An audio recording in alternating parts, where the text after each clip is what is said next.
Good morning, everybody. Hopefully you're out there enjoying your wonderful coffee. This morning in my overflowing Andy's Tears mug, and I'll tell you why it's overflowing, because he is crying today about something ridiculous. But here in my mug, I have, for me, I have my favorite, my 1776 blend. Gets me up, gets me going in the day. You can buy our coffee online. Brewed shop.brewedco.com. That is shop.brewedco.com. I can drop a link here in a bit after I'm done, and there you guys can purchase there. But anyways, coffee, it's fantastic. It's great. Stop by our shop, buy some online. So what I wanted to talk about today, I had 3 topics. COVID in the schools, talking about we've got some classroom closure here in Fayette County because somebody tested positive for COVID. We're going to talk about that. HB 208 and the Boone County Court hearing. We're going to talk about the gas tax today, and I'm going to talk about Andy getting upset about Ohio because, Andy's crying again. So let's kind of roll through this here for you guys. So what we have first with the school. So here in Fayette County, they just started 3 days ago, Monday, sending kids back to school, okay? Sending kindergartners through second grade. It's the first time they've been back to school in a year, all right? And already there are 6 schools that have people on, quarantine or whatever. So what happened there? So apparently 4 kids and 2 staff members tested positive for COVID. Here's the first thing you have to understand about that timeline based upon what I'm told, and this goes into what now the health department is asking those people to do because of it. So I am told that you do not test positive for COVID right away. You have to have COVID for several days before it can test positive on a test, I guess. So that means all 6 of these individuals, these 4 kids and 2 teachers, they had COVID before they went to school. They did not catch COVID from school. They had it walking in there, and it's the end of the world. And so now 6 classrooms and 6 different schools have had to be on quarantine for 10 days. And so as I understand it, one person tests positive, they send all the kids home, and then you quarantine for 10 days. And because, just a negative COVID test doesn't work because it has to sit, I guess, and gestate for a certain amount of time. I don't know. But basically, we have kids and 2 teachers, and for some reason, 6 schools, which I wonder why it's 6 schools. Is there 4 classrooms that had 1 kid test positive in each, and then there's 2 teachers in each that tested positive, so we have 1 case in each.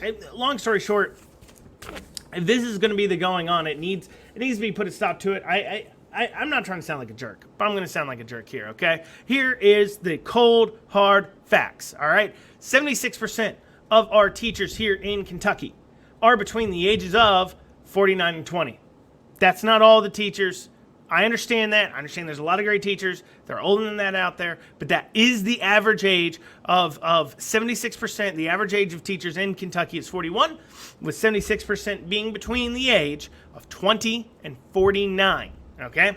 So, between the ages of 20 and 49, if we look at our 4,400 COVID deaths we've had in this state, all right, they make up 2.4% of the total amounts of death, all right? 2.4%. Kids age 20 to 0, there's only been 2 deaths, one in an infant, may have been SIDS, another in an individual that was recovering from cancer at the time. But they make up 0.44% of the total deaths in the state. So that means in school age, we have a total of 0.27% of deaths coming from those schools, okay? And so those teachers there, right, don't get me wrong, COVID affects a lot of people and everything else. And if a teacher gets COVID, they need to be quarantined. It is not clear based upon the timeline that these teachers got COVID from the kids. It doesn't appear that way to me. But anyways, the teachers, if they get COVID, stay home, everything else. You didn't get it from the kids yet, so let's not jump to any crazy conclusions. And also, too, I just want to remind everybody, it is not the end of the world if somebody under 20, if your kid, if you're under 30, really, if you're under 40 by a lot of numbers, if you catch COVID, it is not the end of the world. In fact, under 30, the flu significantly kills more people every year than COVID does there, okay? So it is an irrational fear. If your child is at risk and they're super at risk, like they just recovered cancer, don't send them to school. And I don't think normally those kids would be going to school, okay? But we cannot be sending our kids back, and then the minute somebody tests positive for COVID, one in the school, we send everybody home, and they got to quarantine now for 10 days. That doesn't make sense to me at all, because what's going to happen is probably nobody else got it. They're going to come back. Somebody's going to get it from a family member. That's where the spread is really happening. And then you're going to have another 10 days and another 10 days and another 10 days. And these kids are never going to get to learn, which brings me to HB 208. That's why this bill is so important. HB 208 was passed in the House, and we do have a court case that pended. I'm saying ums a lot. Sorry, guys. We do have a court case out of Boone County that had a ruling on it yesterday, had an injunction issued that said that the schools had to go back completely, 100%, by March 25th. The judge even basically had said there's a constitutional argument that these kids have to be offered an in-person quality instruction based upon the state's constitution, and they have to be back by the 25th. That was the court argument. Now, the court issued that. HB 208, it passes. It goes through. And if the House passes it, that will kill that court hearing. And now, if a school district wants to, they can remain NTI only for the whole rest of the year. And it is for red zone. Now, what is funny is they use 25 cases per 100,000 for their counts, right?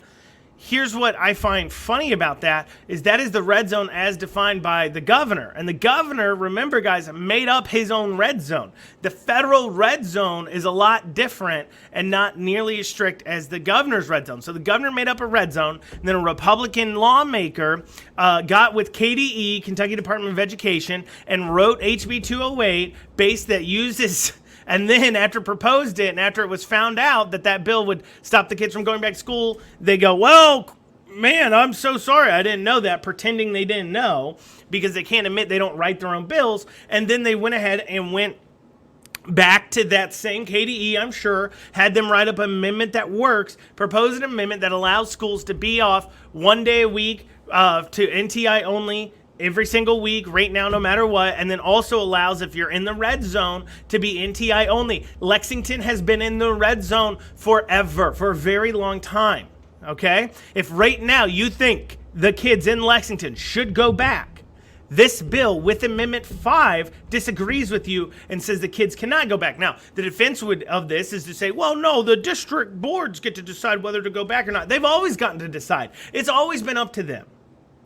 They have lost their right to decide because they have proven they're in the pockets of the unions. So on HB 208, it's got to be killed if you want kids going back. Child suicide is up 100%. 72-hour holds are unavailable for kids. It's a 3-4 week waiting list. If you want to get your child in front of a therapist, kids need to go back to school. I hear you guys saying, well, it's an indoctrination centers and everything else. I hear you on that, but also I care more about my kid killing himself. So kids need to go back to school. And that's the end of it. They just need to go back, and then we can go to work on providing things like school choice and things like that. Let's just get the kids back in the school first, so that way we don't keep seeing these depression issues we're seeing out of children. So HB 208 needs to be killed. Earlier I dropped the list. We need to email the Senate Education Committee to kill the bill. So how bills work, a lot of people don't understand how bills work, and that's okay. I didn't understand it either until I really started getting involved and reading up and learning about it. So what happens is let's say I create a bill, okay, and it's called a bill request, a BR, right? So I create a bill request for a certain bill, and then I submit that bill and I'm kind of dumbing it down a little bit, but I submit that bill to House Leadership Committee on Committees. And then the Committee on Committees decides where that bill is going to go. So I write an education bill, and that Committee on Committees, the House leadership or Senate leadership, because it can come out of both, decides where that bill is going to go. They can decide to just never place that bill.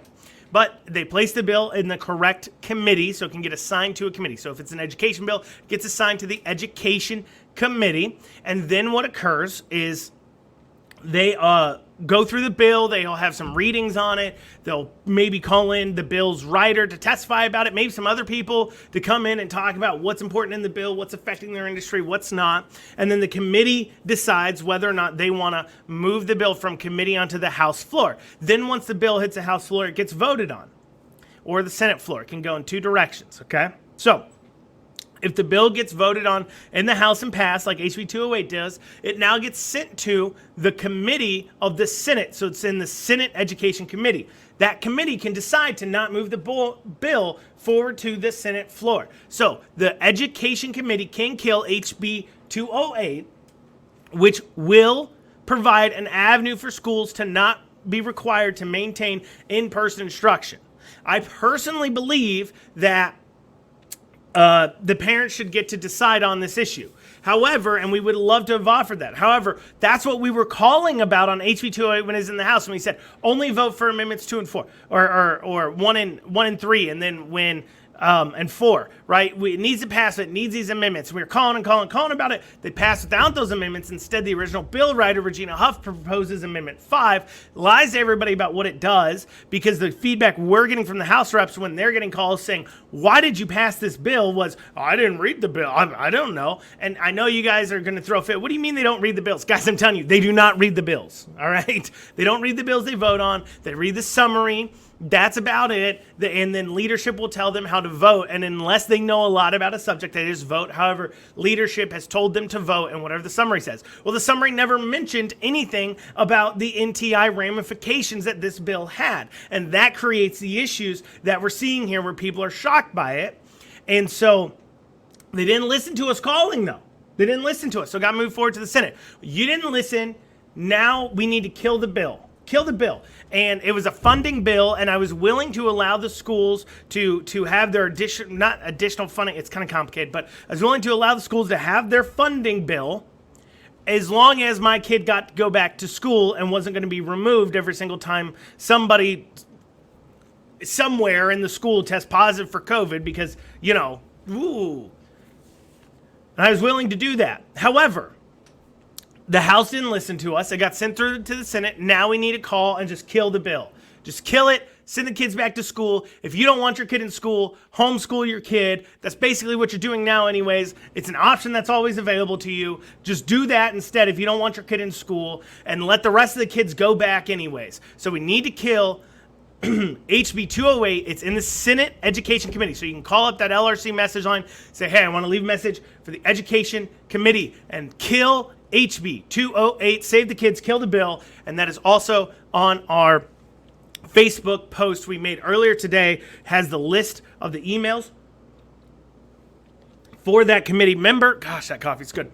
For that committee member, I didn't make it this morning. Casey did over a brood. Anyways, for that committee member, that committee, you can leave them a message, leaves it to all of them. If they try to tell you you can only leave a message for your rep, that is incorrect. You can leave it for whoever you want to. Additionally, so you guys know, a little life hack for you on making phone calls, you can also leave a message for your spouse. So if I call up there, I can say, I want to leave a message for the Senate Education Committee that says, save the kids, kill HB 208. I'm leaving that from Andrew Cooperrider, as well as my wife, she is my life, as well as my wife as well. And I can leave that there. So that is the school's HB 208. I know some of you guys want to agree with my rant I did about testing positive for COVID in school when it's clearly not spreading in the school. But, I'm tired of seeing these kids out of school every single time somebody stubs their darn toe.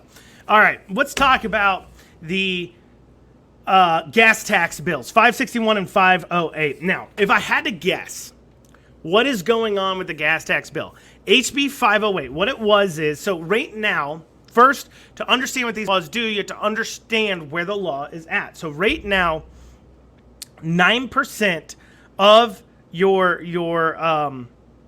wholesale price. A 9% tax on wholesale price is added onto gas, and that money goes to the road fund. And, we can maybe go into what the road fund's all spent on. It's supposed to only be spent on the roads. Kind of is. We had a joke we made last night about how they spend money on runways, which, I don't know many of you that own a plane privately to be able to use public use runways. I feel like most of the usage of runways is done in commercial ways from commercial airlines and FedEx and UPS and places like that. And so personally, my humblest of opinions about using state funds to refund runways is no. Because I'm not going to keep subsidizing airlines and shippers with my tax dollars. They make profits off of their flights. They make profits off those planes. They pay a tax and a usage to use that airport, those tarmacs. That money needs to go towards what's repaving, those aviation areas, those tarmacs. That's where that money needs to go. No, I'm not going to keep using my tax dollars to subsidize private companies. I believe in companies succeeding or failing on their own without the interference of the government in any way, shape, or form. Okay, so putting that to the side. So current law is 9% of wholesale price gets taxed onto your gas, and you pay that as a state tax. There's also a federal tax. So there is a base amount, though. You will not pay less than 24.6 cents per gallon on your wholesale gas tax. That's what it is currently. Okay. What I think they're doing is they're proposing this ridiculous HB 56, and this is all speculation, because you know what? They could really mean this bad one right here. They really could. But maybe we caught HB 508, which kind of quietly got filed. No media's talking about it, but we caught on it, and we started pushing it and emailing about it and calling about it. And the original bill sponsor, Jim Duplessis, started actually emailing me a little bit about it, and we had a little conversation about it. We still disagree on the bill. And I do not think that bill should pass because it allows a tax increase of 10% every year over year, without a single vote coming out of the House. That means in 5 years, it can increase your taxes by 40%. I don't like that. I want any tax raises to be voted on because I want to hold the people accountable for it. Additionally, as well, my personal opinion is we need to stop giving money to the government. They need to make do with what we're giving them. So I'm against HB 508 because it's a tax increase. However, we started catching them on that. They really believe that the road fund needs more money. They really believe they cannot get that money elsewhere. And I'm telling them, to the government, it may seem like separate funds. This is a road fund, this is a general fund, this is a Sikh fund, all these different funds, right? To the government, they're all these different funds. But to us, the taxpayer, they're all our same pocket they come out of. So it doesn't matter to me if this is coming out of my road fund, which is coming from my gas tax, or if this is coming from my property tax, or if this is coming from my income tax, or whatever. It doesn't matter to me. Or my sales tax. It doesn't matter to me. It's all coming out of my darn pocket. Stop raising my taxes. Net. Reduce my taxes down. So you want to raise the gas tax? Great. Give me a cut. Cut our sales tax by 0.5%. You want to raise my gas tax because you need more money in the road fund? Swell. Cut our income tax by 1%. You want to do that? Cut my tax elsewhere. If you need to shift money in the funds, cut my tax elsewhere then, and then you can raise it here. But do not give me a net tax raise. And that was my fight back against HB 508. I don't like it for that reason. And so we started calling about it. So in order to, and like I said, this is speculation. So instead they dropped this terrible bill, HB 561, that is much, much worse. And I think they're doing it to get us all riled up and calling about 561, so that way they can quietly pass HB 508, which is the real bill they want to get passed. Because I tell you this much, this bill is garbage. Garbage bill. And I'm gonna go over the highlights with you guys of this bill. So the first thing it would do is it would set an initial base tax rate starting in July of this year of 34.6 cents per gallon. That is a 10 cent per gallon increase. That is a 40% increase in your gas tax right off the bat. Right off the bat. You're getting a 40% increase on your gas tax right off the bat.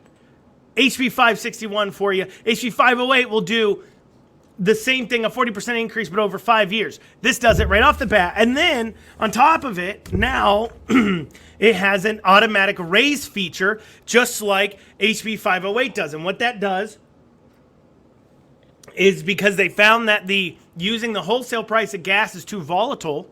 Basically, it doesn't make them enough money.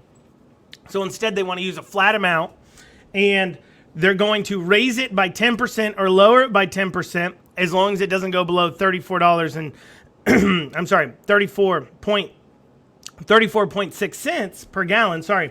And they will raise it by 10%, lower it by 10% based on the national cost index. So this bill doesn't just do a 40% raise off the increase.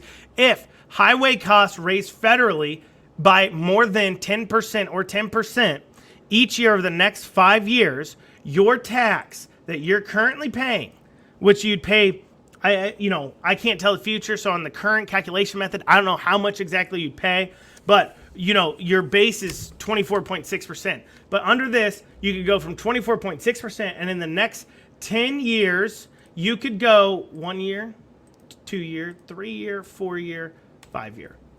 You could go up to 55.72%. That is it is a 100% increase on your gas tax in 5 years. They're doubling your gas tax in 5 years. They can do that without a single vote. After this initial vote to raise your gas tax 40%, they can do that without ever having to take a vote to do it. Because, it's just your money to them. Why do they care? Why do they care how much you're paying for gas? So you think to yourself, gas prices are going up, right? Well, here's what I'm going to do. I'm going to get me a nice high mileage vehicle, okay? Well, hold on here. They've got something for you too, because you know what? Let's just screw over everybody. So here we go. Let's see here. That's right. There's now a special tax in this bill, in this garbage heap of a bill right here, that says if your vehicle's too fuel efficient, you get an additional tax on your registration every year. So if your vehicle gets 30 to 39 miles per gallon, you get a $35 a year tax onto your registration.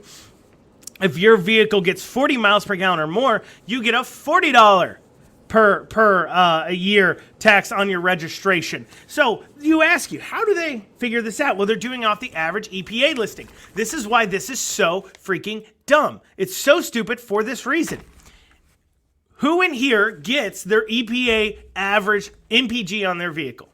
So I could have a vehicle that gets 30 miles to the gallon according to the EPA. But if I only drive it in the city and I drive with the lead foot, I might actually only end up getting 25 miles per gallon. However, I still have to pay this $35 tax because the EPA says my vehicle gets 30 miles per gallon. If I get 40 miles per gallon, I'm paying 40. And I'm driving, I tell you this much, I had a Honda Civic Si when I was a little bit younger. 6-speed, right, manual car. And it was a fun little zippy car. And I was in Lexington all the time with it. And I can tell you this much, I did not drive it all that slow. And according to the EPA, I was supposed to be able to get 32 miles per gallon. Other thing, I don't think I ever got above 24 miles per gallon. But hey, you know what? I'd be paying this $35 extra little tax per year because my vehicle to them is too fuel efficient, and I need to pay more in taxes. So you say, you know what? I got them now. I will just go ahead and get an electric vehicle. I'll just get me a Tesla. Or something like that. I'm going to get me a Tesla. I'm going to get something I plug in, right? Well, hell, little do you know, they've got a tax for you too, because, everybody needs to pay up their pound of flesh in this cruel world that the government runs, where they just keep stealing and taking from you. So here you go. Electric vehicle fee is $150 a year. That's right. You own a Tesla. You're now paying $150 a year in a tax because you're not paying on your gas. That is way more than a vehicle would be. I mean, what's it right here? Let's do some quick math. Quick math, real quick. Okay. If I do 20 miles per gallon in an average year, let's say I drive 18,000 miles, I do 20 miles per gallon. So that's 900 gallons times, 0.346 cents. So let's see here. let's average that out, 20 miles per gallon, I'd be paying $311.40 a year under this tax. So that's what I would be owing under this tax if I drove 20 miles a year. Now you say, well, what if I drove 30 miles per gallon a year? Well, you sit there and you do 30 miles per gallon a year, same amount of miles, 18,000 miles a year. You're driving at 30 miles per gallon. That's 600 gallons a year times your tax at 0.346.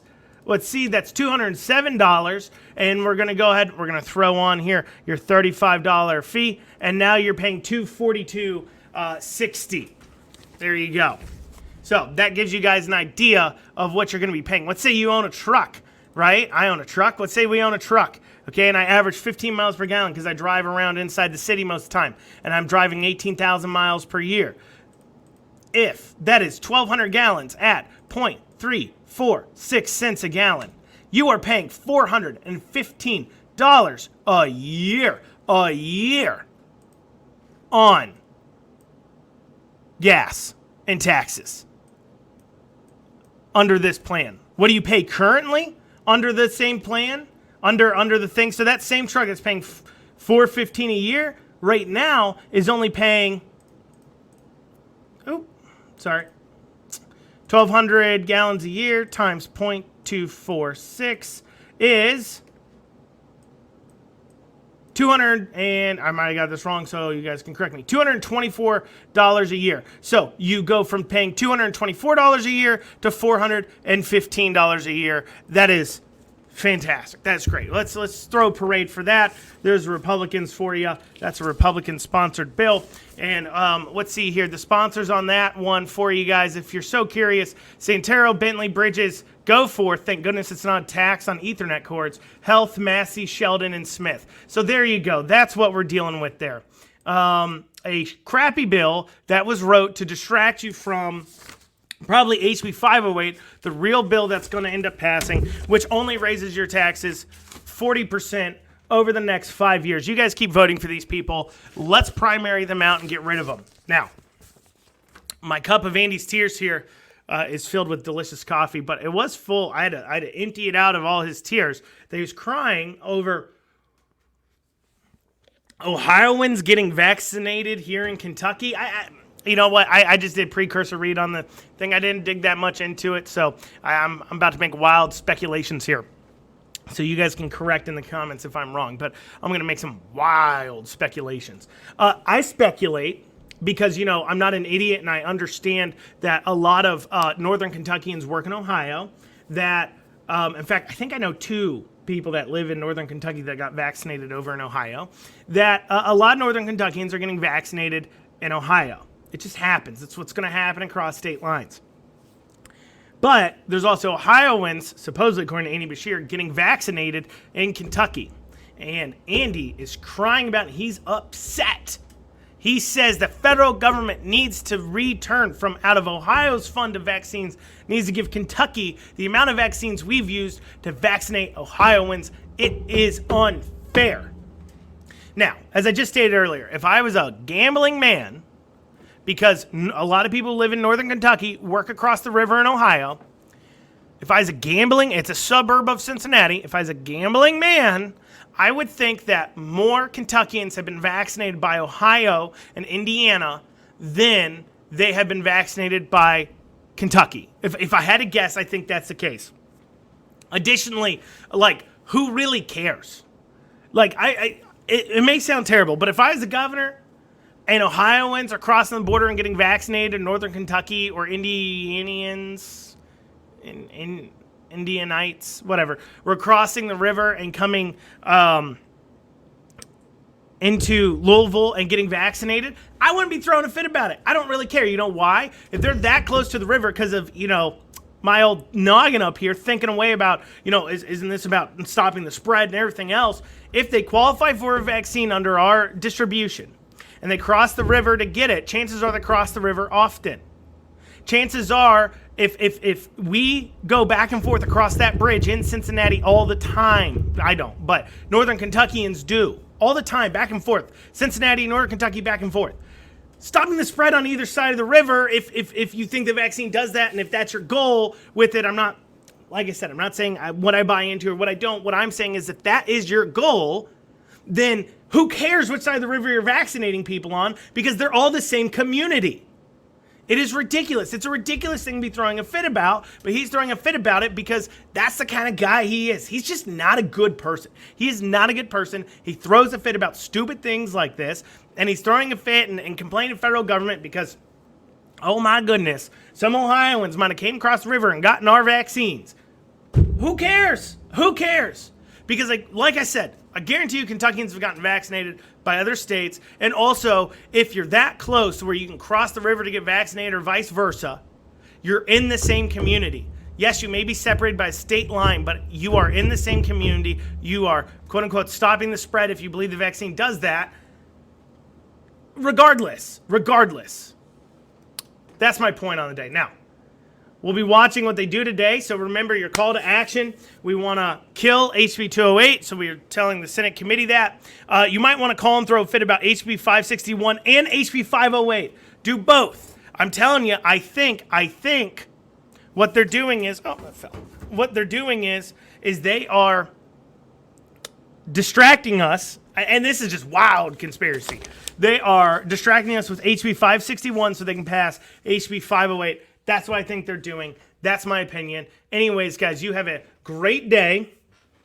Enjoy your day. Get some coffee, and we will see you probably Monday.